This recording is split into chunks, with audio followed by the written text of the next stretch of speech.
ஒரு முதலாளிங்க, ரொம்ப பணக்காரர், 2 பெரிய நாய்களை வளர்த்துக்கிட்டு தனியா வாழ்ந்துட்டு இருந்தார்.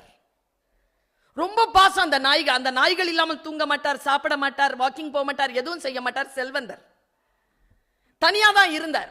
அவனை பார்த்துக்கிட்டே இருந்தான் ஒரு திருடன். அவன் கொஞ்சம் சேட்டக்கார திருடன். அவன் வந்து சொன்னா, நான் இன்னைக்கு உங்க வீட்டில் திருட போறேன், முடிஞ்சா தடுத்துக்கோ, இந்த நாய்களை வச்சுக்கிட்டே சொல்றேன்ட்டான். போயிட்டான். அடுத்த நாள் காலையில கதவு தட்டி ஒரு மூட்டையில இருந்த எல்லா பொருட்களையும் அவர் முன்னால போட்டு, இதெல்லாம் உன் பொருளா பாருன்னா. பார்த்தார் செல்வந்தர், எல்லாம் என் பொருள் தான். ராத்திரியே தூக்கிட்டேன். திருடுறதுக்காக இல்ல, என் திறமையை உனக்கு காட்டுறதுக்காக. எடுத்துக்க அப்படின்னா செல்வந்தர் சொன்னார், உன் திறமையால் நீ சம்பாதித்து விட்டாய், என்கிட்டயே சொல்லிட்டல்ல, இது உன் சம்பாத்தியம், எடுத்துட்டு போ.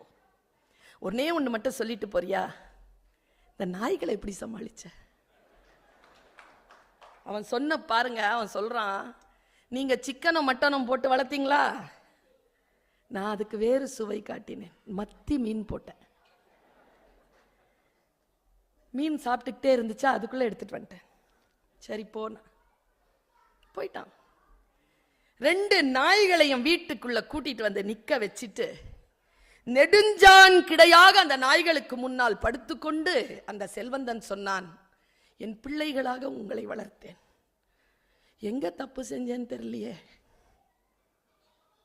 நான் ஏதாவது தப்பா வளர்த்துட்டேனாப்பா, என்னை மன்னிச்சிருங்கப்பா. இந்த 2 நாய் என்ன பண்ணுச்சு தெரியுமா? அன்னிலிருந்து எதுவும் சாப்பிடலைங்க. 2 நாள் சாப்பிடல, 3 நாள் சாப்பிடல, தண்ணி கூட குடிக்கல. இவர் கெஞ்சுறார், அப்பா ஏதோ கோவத்துல சொல்லிட்டேன், விட்டுறா, சாப்பிடுறா. சாப்பிடலையே. 9 நாள் பட்டினி கிடந்து ஒரு நாய் இறக்க, 11 நாள் பட்டினி கிடந்து இன்னொரு நாயும் செத்து போனது. சொல்வாள், அது அறுக்கும், அது நம்மை மட்டுமல்ல, உயிர்த்தன்மை கொண்ட எல்லாரையும் அறுக்கும் என்பதைத்தான் மனிதர்களாகிய நாம் புரிந்து கொள்ள வேண்டும்.